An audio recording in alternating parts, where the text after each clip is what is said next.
tetap dingin, tapi dia pipa di Jepang ini punya heater yang dimana menjaga dia tidak beku gitu.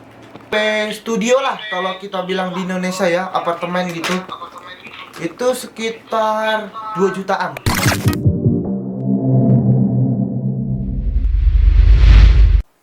Tapi udah bisa ngobrol sama orang Jepang belum? Apa udah punya teman di sana?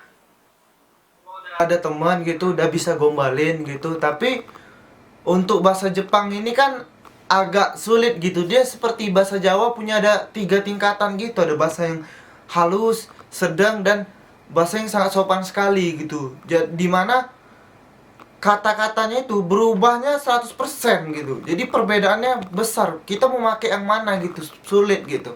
Disitulah bahasa Jepang sulit gitu. Untuk baca tulisan pun kita harus ngapal kanji. Kanji ada janji itu jumlahnya seperti barang di dunia inilah. Kayaknya banyak.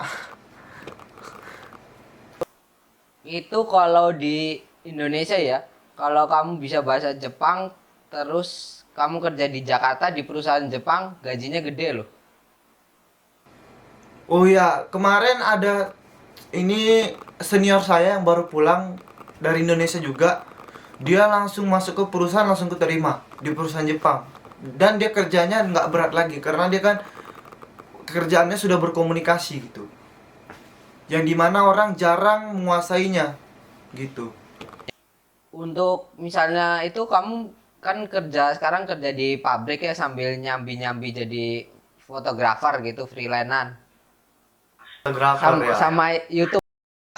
YouTube masih belum, mungkin ada rencana sih ke depan mau mulai YouTube gitu.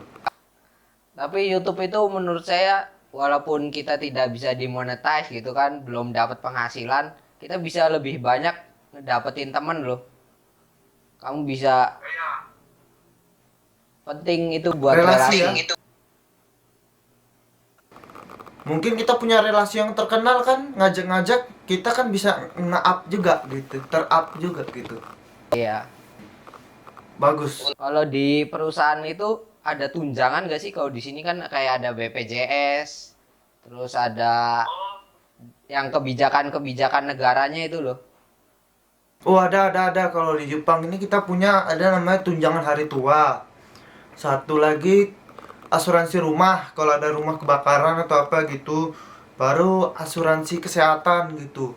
Jadi satu lagi yang paling unik nih di Jepang, asuransi kita melakukan sebuah kesalahan gitu. Misalnya kita kan membuat celaka seseorang gitu dan orang tuh misalnya patah kakinya. Kita nggak ada duit untuk membayarnya, tapi kita punya asuransi untuk membayarin mereka gitu. Jadi di Jepang tuh ada sekitar 4 asuransi lah gitu. Dimana asuransi hari tua itu bisa diambil sama pajak kerja itu bisa diambil gitu.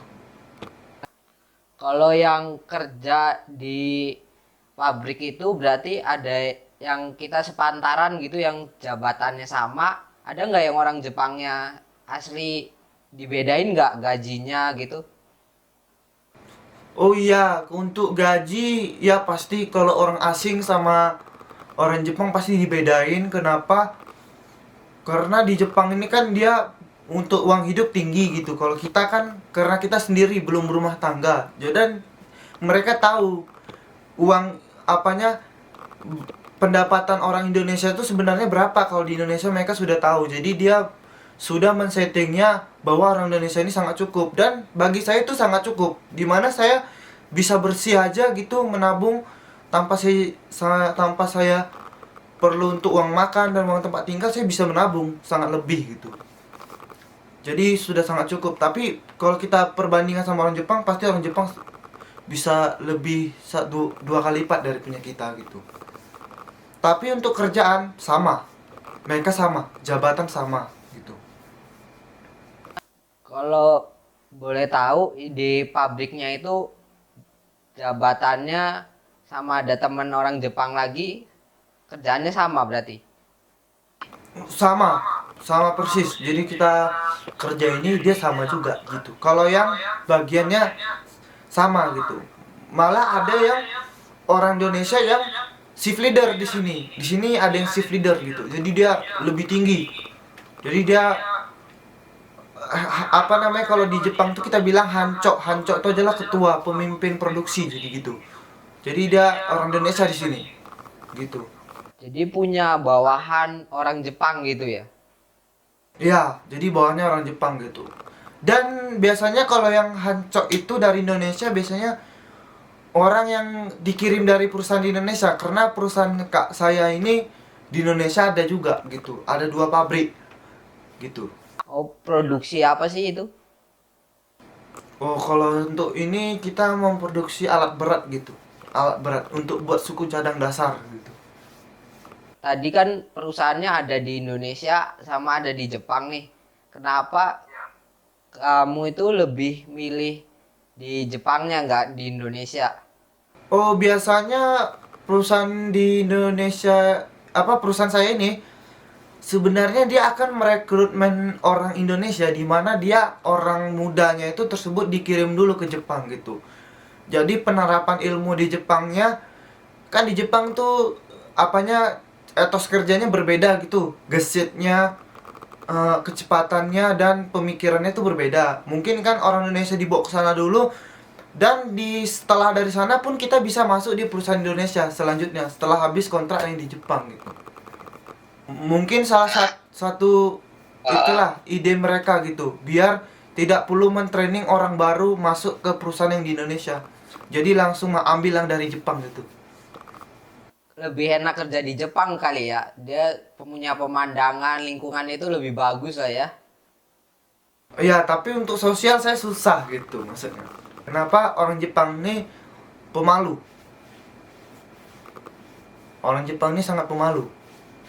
Kenapa? Kita kalau untuk mendekatinya itu sangat susah. Tapi kalau kita udah menjadikan dia teman, dia tuh malah lebih crazy daripada kita gitu. Makanya untuk pertama kenal itu sangat sulit. Tapi kalau sudah sangat kenal, itu jadi best friend kali gitu. Kalau di Jepang ini seperti itu.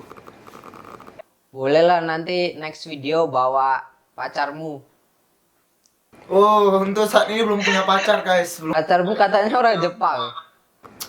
Itu cuma sedikit aja, tapi belum dapat. Nah, untuk buat siapa tahu dari penonton saya atau subscriber saya nih kan di Indonesia ada yang kepengen gitu dan mereka tuh belum tahu kan biaya hidup seperti biaya sewa kamar kos atau listrik air gas. Terus tadi juga ada gaji kita itu kan dipotong sama biaya asuransi atau pajak negara ya, ada biaya. Nah, terus juga ada biaya telepon, wifi, biaya makan gitu kan. Oke, siap. Oke, jadi kita harus terperinci lah. Batik saya harus ngambil catatan saya dulu ya. Bentar ya, tunggu bentar ya. Sewa kamar kos aja. Oke, tunggu. Ada catatannya. Mungkin guys, teman-teman sekaligus bisa lihat.